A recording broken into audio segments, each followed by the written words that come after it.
Hello guys, ज्या मुली medical कॉलेजमध्ये आहेत त्या मुली नेल्सचं एक्सटेन्शन वगैरे कसं करतात मला समजत नाही. मी माझ्यासोबत घडलेला एक किस्सा तुम्हाला सांगते. I was in first year आणि we were in a dissection hall. My H O D sir was exactly standing front of me आणि डिसेक्शन करण्याचा टर्न माझा होता, माझा रोल नंबर होता. सो मला एका फॅमिली फंक्शनला जायचं होतं. सो मी माझे नेल्स थोडेसे वाढवलेले होते आणि मग मी क्लोज घेतले, सरांसमोर मी क्लोज घातले, स्काल्पेल वगैरे इन्स्ट्रुमेंट हातात घेतले, स्काल्पेल हातात घेतला आणि डिसेक्शन करायला उभं राहिले.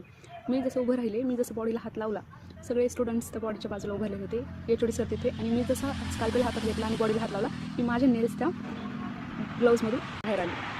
सच एम्बॅरेसिंग कंडिशन. सर असे माझ्याकडे बघत होते. सरांनी इतकं रागाडी डोळे करून माझ्याकडे बघितले. Sir was like get out. पहिले ते नेल्स कट करून यायचे, मग तो डिसेक्शन हॉलमध्ये एंटर करायचं. मी गेले वॉशरूममध्ये, नेल्स भिजवले, थोडेसे नखं भिजवले, ते कुरतडून काढले हाताने आणि परत दुसरे ग्लोव्ज घेऊन मी डिसेक्शन हॉलमध्ये आले. मग इतका एम्बॅरेसिंग सीन होता ना, मला कधीच नाही विसरणार तो सीनमध्ये. सगळे माझ्यावर हसत होतं, इतकं खराब वाटत होतं. त्याच्यानंतर मी कधीच नखाने वाढवली. सो असे काहीतरी किस्से असतात खूप सारे. Bye bye.